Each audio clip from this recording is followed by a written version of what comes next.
کچھ لوگ نا بڑا مکروہ دھندا کرتے ہیں،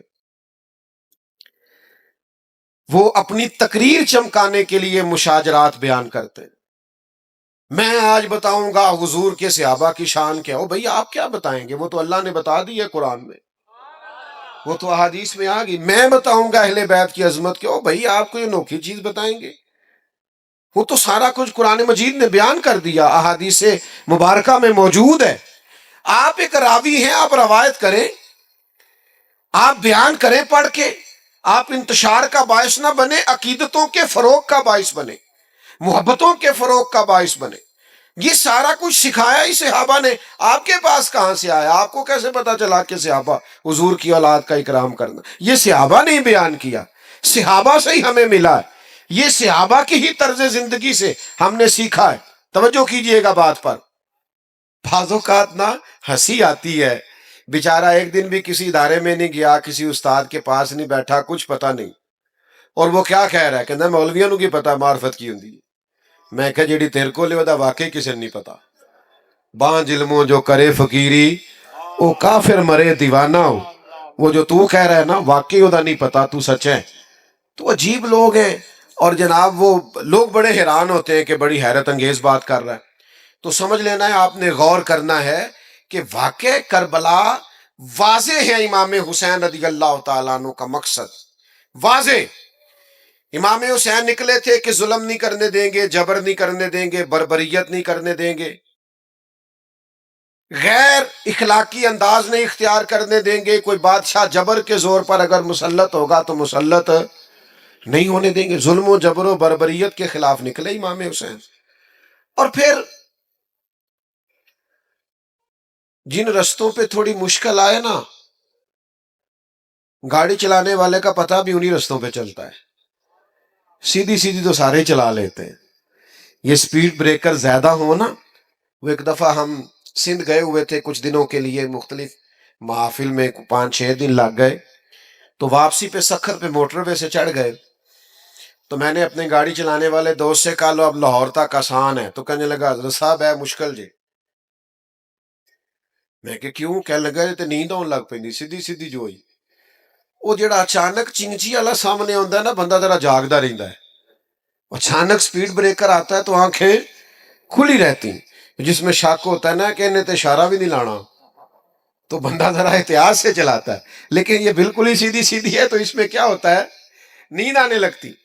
لقد خلقنا الانسان فی کبد، اللہ کہتا ہے میں نے انسان کو مشقت میں پیدا کیا۔ تیری زندگی کا حسن ہی یہ ہے کہ تم مشقت کرے، تو کام کرے۔ میں نے پہلے بھی اسی مقام پہ کہا تھا، مجھے یاد ہے، پھر کہتا ہوں، جتنا بندہ بڑا ہوتا ہے اس کا دکھ بھی اتنا بڑا ہوتا ہے، اس کا زخم بھی اتنا گہرا ہوتا ہے۔ آپ کا خیال ہوتا ہے فلاں بڑا پاپولر ہے، بڑا مشہور ہے، بڑا آدمی ہے، یہ تو کبھی آپ اس سے ملیں، یہ اس کے پاس بیٹھیں، آپ کو پتہ چلے کہ جتنا انسان بڑا ہوتا ہے اس کی تکلیفیں بھی اتنی بڑی ہوتی ہیں، اس کے زخم بھی اتنے بڑے ہوتے ہیں، اور زخم پہ زخم کھا کے جی، خون جگر کے گھونٹ پی، آہ نہ کر لبوں کو سی، یہ عشق ہے کوئی دل لگی نہیں۔ یہ مشکل کام ہے، آپ کو اس سے گزرنا ہے، اور اس مشقت کو جھیلنا ہے، اور یہ جبر سہنا ہے۔ امام علی مقام نکلے ظلم کے خلاف، تو پھر وہ سارے کام انہوں نے سہے، پردیس بھی کاٹا، بچوں کی بھوک بھی دیکھی۔ 4 چیزیں امام حسین نے ہمیں سکھائی ہیں کربلا میں، ویسے تو بڑا کچھ سکھایا ہے آج کی بزم کے لیے۔ سب سے پہلے امام حسین نے ہمیں سکھایا ہے کہ جو چیز جیتا کرتی ہے وہ صبر ہے۔ جس چیز میں اللہ کی مدد شامل ہوتی ہے وہ صبر ہے۔ صبر ایک بہت بڑی تدبیر کا نام ہے، صبر بہت بڑی طاقت ہے۔ جو آپ کی ساری باتیں سن کے تلک چپ کر گیا ہے نا، اس کے صبر سے ڈرو۔ جو بہو پورے خاندان کا جبر سہ کے صبر کرتی ہے، اس کے صبر سے ڈرو۔ جس کا فیکٹری کا آنر اور مالک اپنے مزدوروں پر ظلم کرتا ہے، جبر کرتا ہے، اور ان کی توہین معاذ اللہ کرتا ہے، وہ ان کے صبر سے ڈرے۔ کیوں؟ اس لیے کہ صبر والا بڑا طاقتور ہوتا ہے. کیوں؟ کہ ان اللہ مع الصابرین، صبر کرنے والوں کے ساتھ اللہ. میدان کربلا میں کیا جنگ تھی؟ ہزاروں کے لشکر سے 72 لوگوں نے لڑنا تھا. اس جنگ، وہ جنگ تلواروں کی تلواروں سے نہیں تھی، نیزوں کی نیزوں سے نہیں تھی. کربلا میں ظلم کی جنگ صبر کے ساتھ تھی، جبر کی جنگ صبر کے ساتھ تھی. صبر جیت گیا اور ظلم ہار گیا. وہ جو جیت گئے وہ حسین ہے، اور جو 4 سال حکومت کر کے ہار گیا وہ یزید ہے. تو عزیز، صبر اپنی زندگی میں پیدا کریں. حوصلہ. ہمارے اندر نا بڑی بے صبری آ گئی ہے، منٹ منٹ پہ تلخ ہوتے ہیں، لڑائیاں ہیں، جھگڑے. حوصلہ نہیں، برداشت نہیں، قوت نہیں. دل بڑا کرو، ظرف بڑا کرو، صبر پیدا کریں.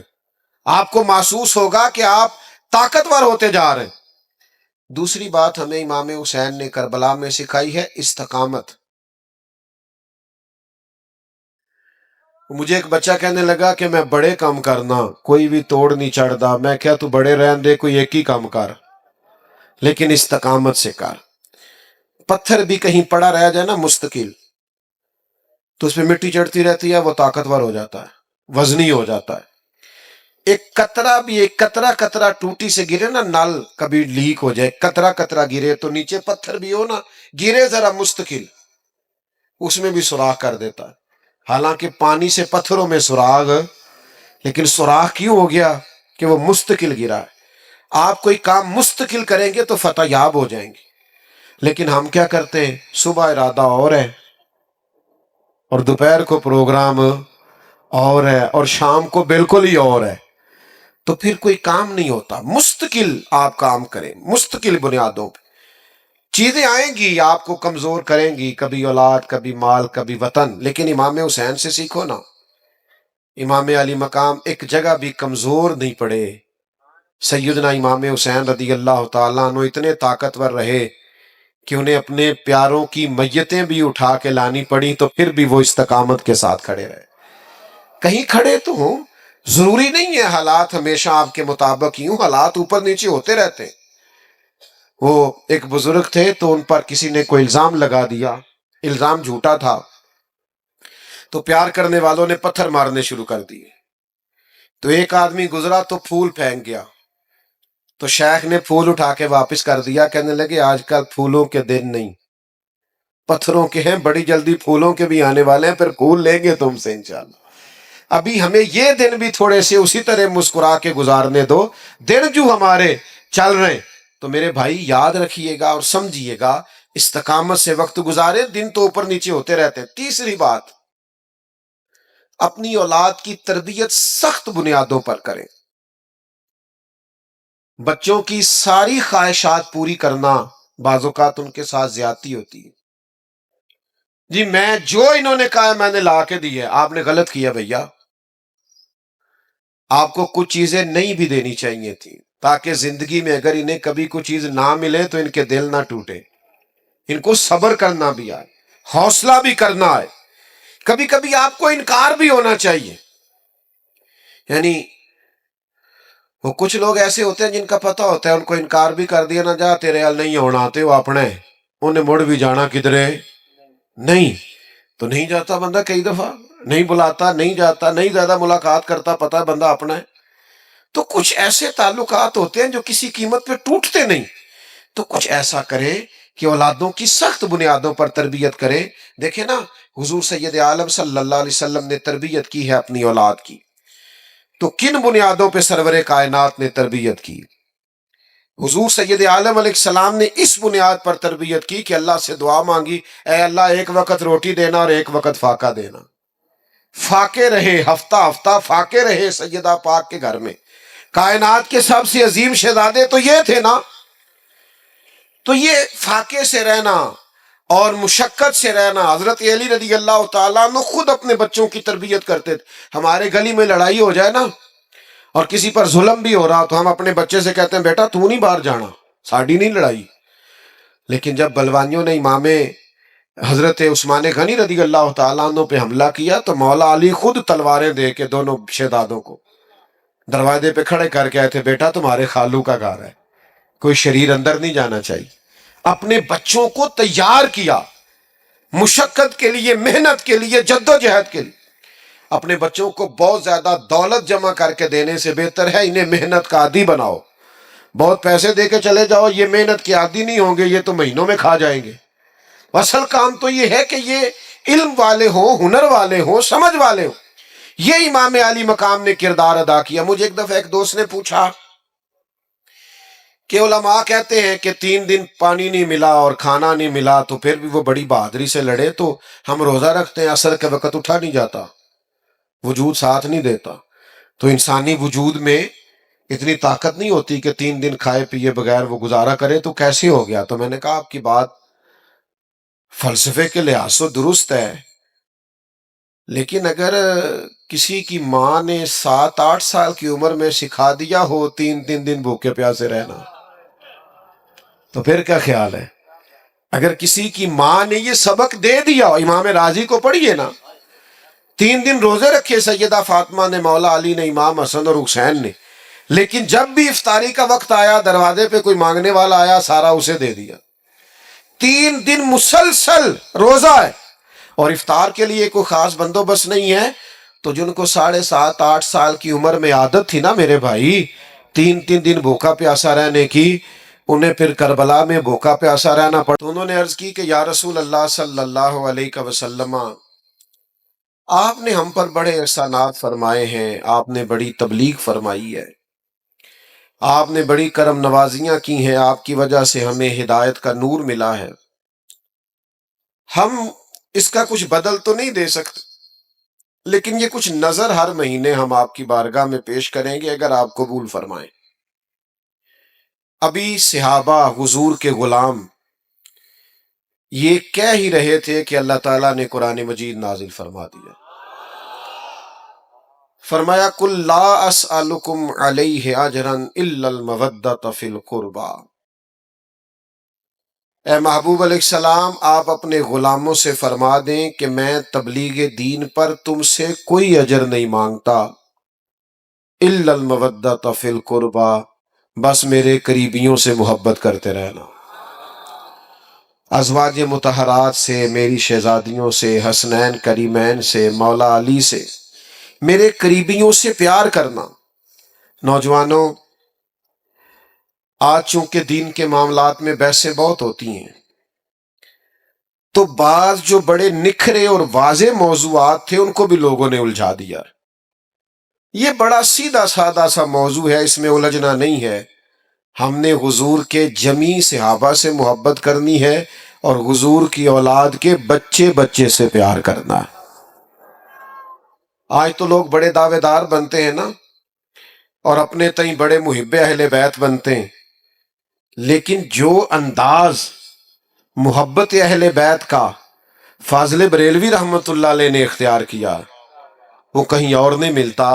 اعلیٰ حضرت فرماتے ہیں تیری نسل پاک میں ہے بچہ بچہ نور کا، یعنی ایک ایک بچہ، اور نسل نہیں، نسل پاک، تیری نسل پاک میں ہے بچہ بچہ نور کا، تو ہے عین نور، تیرا سب گھرانہ ہی نور کا۔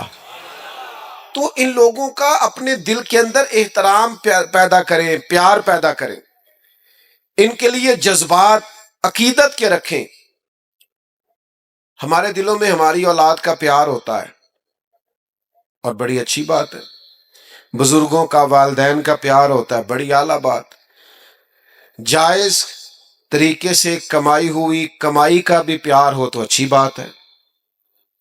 آپ کے پاس کوئی ذمہ داری ہے، کوئی خیر کا کام ہے، آپ محبت کرتے ہیں، اچھی بات ہے، لیکن یہ ساری محبتیں دل میں موجود ہے، ٹٹولو تو صحیح، کیا حضور کی اولاد کی محبت بھی موجود ہے؟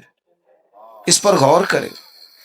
بہت ساری ابحاث میں اصل چیزیں میں پھر آپ کے ذہنوں پر دستک دیتا ہوں، دل سے پوچھنا، کیا امام حسن کے نام پر وجود میں کوئی کپکپاہٹ طاری ہوتی ہے؟ کیا امام حسین کا نام پاک آئے تو خون میں کچھ گردش محسوس ہوتی ہے؟ کیا مولا علی سیدہ پاک کے مقدس ناموں سے ہمارے اوپر وجدانی کیفیت آتی ہے، یہ پیار کریں حضور کی اولاد سے، بحث نہ کریں، اور ایسے لوگوں سے بھی بچیں جو ہمیں بلا وجہ کا الجھاتے ہیں ہم ان کے غلام ہیں، ہم نے غلامی کر لی۔ ہم حضور کی اولاد پاک کا صدقہ کھاتے ہیں، ہماری اولادیں پلتی ہیں، ہمیں وہ غلامی کرنی ہے، عقیدتوں کے، احترام کے، محبتوں کے رشتے قائم رکھنے۔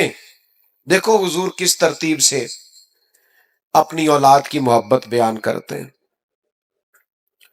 نبی کریم علیہ السلام فرماتے ہیں اللہ سے محبت کرو، تمہیں نعمتیں دیتا ہے، تمہیں رزق دیتا ہے۔ یہ ذرا فلسفہ سمجھیے گا، اس حدیث پاک میں جو خاص جاذبیت ہے، جو حکمت اور دانائی ہے، اس پر غور فرمائیے۔ کریم فرمانے لگے اللہ سے محبت کرو، وہ تمہیں رزق دیتا ہے، اور مجھ سے محبت کرو، میں اللہ کا رسول ہوں، میں اس رب کا رسول محبوب ہوں، مجھ سے پیار کرو۔ اور کریم فرمانے لگے میری اہل بیت سے محبت کرو، کیونکہ میری اولاد ہے، میری اولاد، اس سے پیار کرو۔ یہ محبت اس لیے ہے کہ وہ نبی پاک کی اولاد، اور ہم تو وہ لوگ ہیں جو اپنے استادوں کے بچوں کا بھی احترام کرتے ہیں۔ نہیں سمجھ آئی؟ اب ماشاءاللہ جتنے آپ اندر بیٹھے ہیں اتنے ہی باہر کھڑے ہیں، یہ بھی کمال کی بات ہے کہ اندر مزید آ سکتے تھے، لیکن ہمارے بعض دوست ایسے ہوتے ہیں جو بعض اوقات بے ترتیب رہنا پسند کرتے ہیں۔ شاید انہوں نے کہیں سے شعر سن لیا ہوگا کہ قدر کھو دیتا ہے ہر روز کا آنا جانا، بڑی دلچسپ ہوتی ہیں بے ترتیب ملاقاتیں۔ تو انہوں نے کہا بے ترتیب، اور میری جماعت میں بے ترتیب رہنا ویسے ہی کو پسندیدہ ہے، ہمارا مزاج ہے نا، آمدام برسر مطلب۔ بہرحال آپ جہاں بھی کھڑے ہیں، بڑی تعداد میں کھڑے ہیں، اور اس موسم میں کھڑے ہیں، اور اتنے شارٹ نوٹس پہ اتنے لوگ آئے ہیں، لگتا یہ ہے کہ یہ اللہ کا فضل ہے کہ حضور کی اولاد کے نام پر اتنے لوگ جمع ہو گئے۔ اب آپ غور فرمائیے اور سمجھیے، ہم تو اپنے استادوں کی اولاد کا بڑا احترام کرتے ہیں، اپنے مشائخ کی، پیروں کی اولادوں کا احترام کرتے ہیں۔ کیوں؟ کہ ہمیں ہمارے بزرگوں نے بتایا کہ اصلہ نال جے نیکی کریے او نسلاں تاک نہیں بھول دے۔ کسی اصل پر احسان کرو نا تو وہ کئی نسلوں، اپنی اگلی نسل کو بھی بتا کے جاتا ہے یہ میرا محسن ہے۔ اصلاں نال جے نیکی کریے تے نسلاں تاک نہیں بھول دے، ہاں بے اصلاں نال نیکی کریے، بے اصلاں نال نیکی کریے تے پل کنڈیاں نال تول دے، پھر حالات خراب ہو جاتے۔ بلکہ کسی نے یوں بھی کہا کہ بے اصلاں نال نیکی کریے تے پٹھیاں چالاں چل دے، وہ الٹ کام کرتے ہیں۔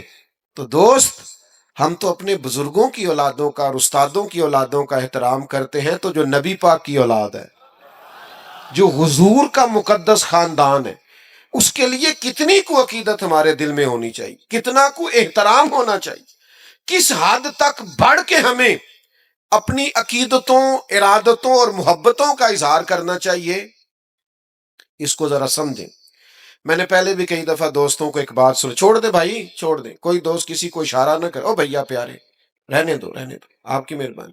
ہوتا پتہ کیا ہے، اسٹیج پہ اس بندے کو بیٹھنا چاہیے جس نے ہلنا جلنا کام ہے، ورنہ چونکہ سب اسٹیج کی طرف دیکھ رہے ہوتے ہیں، تو جو اسٹیج والا کو تھوڑا بہت محبت کا اظہار کرے تو سارے اسے ہی دیکھنے لگ جاتے ہیں۔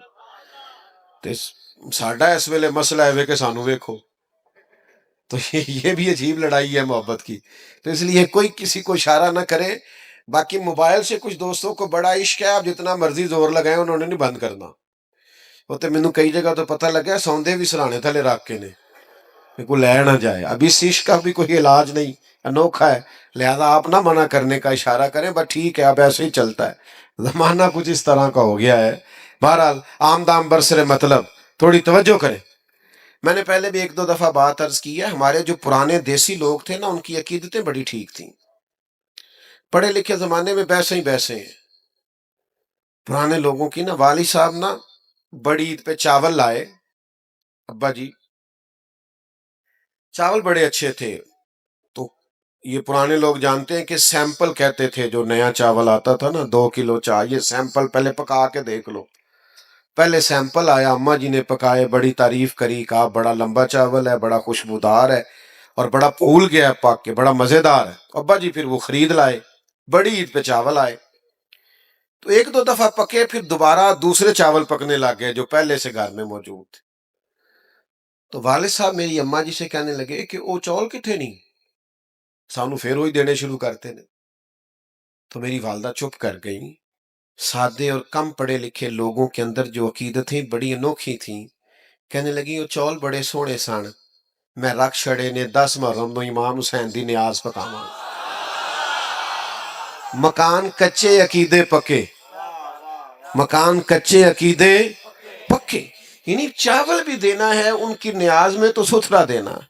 حضور کی اولاد پاک کے نام پہ کوئی چیز دینی ہے تو خاص، یہ ہماری وارفتگیاں تھیں، شوق تھا۔ اب ساری محبت صرف سٹیٹس میں ہے، سٹیٹس لگا دو 10 محرم کا، اب فلان کر دو، ہر چیز آپ کی وہ خاص ارادت کہاں؟ کاش یکم محرم سے 10 محرم تک آپ ایک سپارہ پڑھتے اور کہتے یہ میں امام حسین کو نظر پیش کروں گا، آپ کچھ نفل بڑھا دیتے کہ امام علی مقام نے تو کربلا میں بھی سجدے کو نہیں چھوڑا۔ کاش آپ حضور پر، نبی پاک کے آل و اصحاب پر درود پاک بڑھا دیتے کہ میں نے زیادہ درود پڑھنا ہے، اس لیے کہ یہ ایام ہیں ان کی شہادت کے۔ لیکن ہم اصل سے ہٹ گئے، وہ نورانیت، وہ عقیدتیں، وہ احترام، وہ خاص جذبات، وہ خاص انس حضور کی اولاد پاک سے۔ بحث ہی بحث ہے، جتنی مرضی کرا لو، لیکن وہ خاص چیز نہیں رہی۔ اپنے اندر عقیدت پیدا کریں، احترام پیدا کریں، جذبات پیدا کریں۔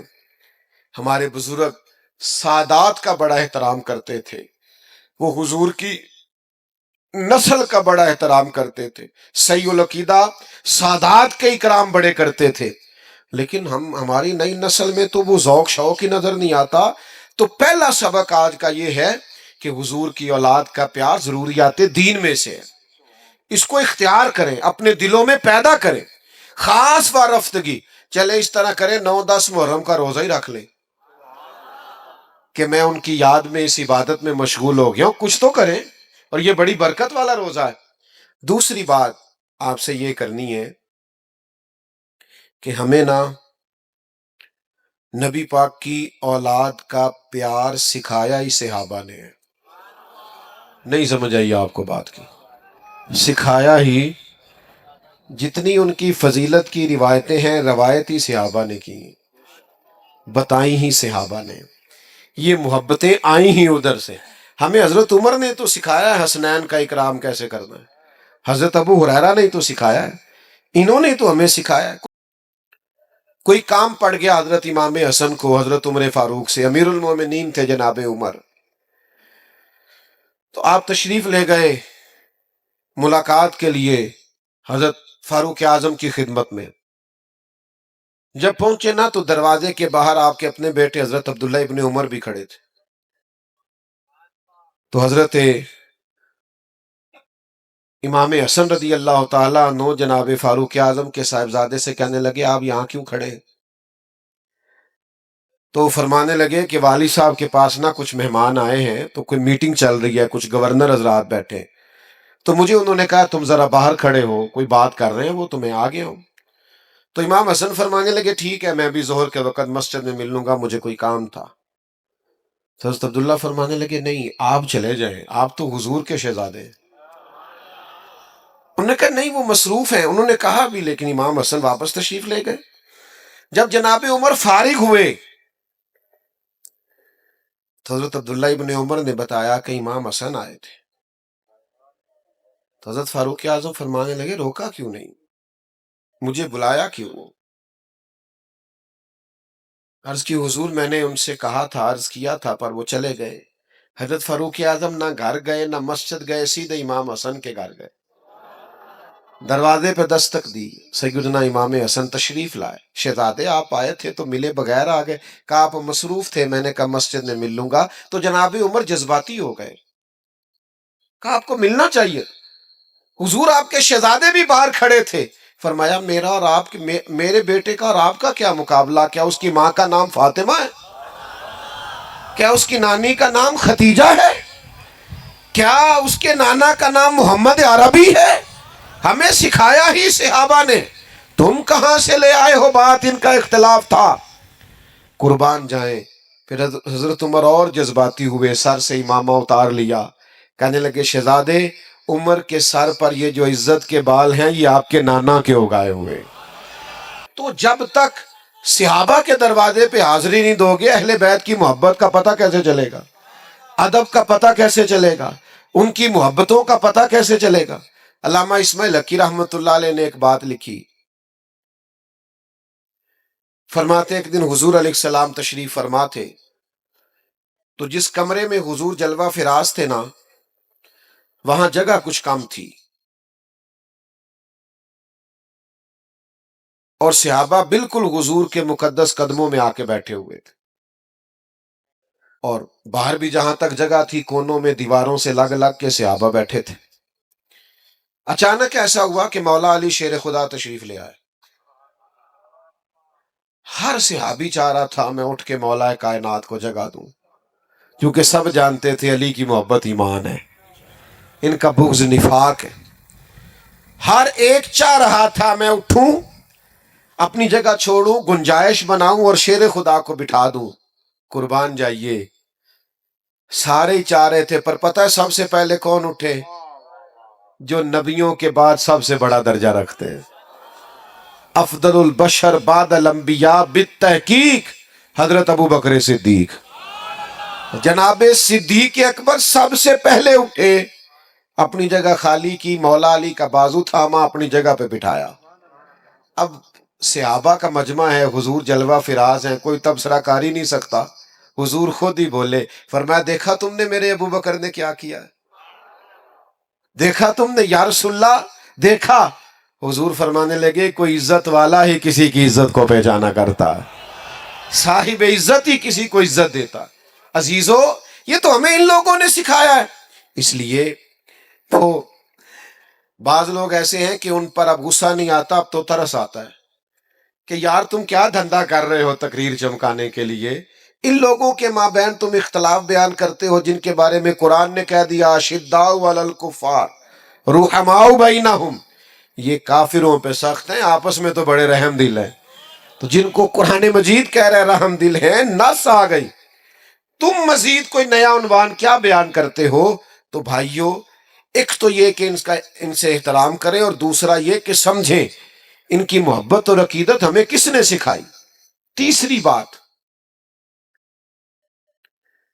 بہت مشکل نہیں ہے فلسفہ کربلا سمجھنا، کیونکہ لوگ پیغام امام حسین پر عمل نہیں کرنا چاہتے، اس لیے کہتے ہیں بڑا مشکل ہے، بڑا مشکل ہے. وہ ہمارے بعض صوفی ایسے ہیں درویش، کہتے معرفت نو سمجھنا سارے دے بس دی گل نہیں، تاکہ کوئی بندہ اس پینڈے پوے ہی نہ.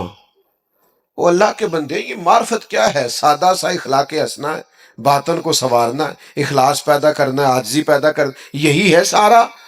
آپ کیا سکھانا چاہتے ہیں؟ مثلا صرف آپ بھگا رہے ہیں لوگوں کو، اور انوکھے انوکھے لوگ، یعنی بڑا تو مشکل درپیش ہی کوئی نہیں آئے، ان کو کوئی تکلیف. لیکن جن لوگوں کو عادت ہے کہ مجھے اگر 10 منٹ کے اندر اندر نہ ملا تو میں گھر کی فلانی چیز توڑ دوں گا، تو بھئی وہ لوگ پھر میدانوں میں کھڑے نہیں رہ سکتے. یہ حوصلے ہمت کرنی پڑتی. چوتھی بات جس پر میں اپنی گفتگو کو سمیٹ دوں گا،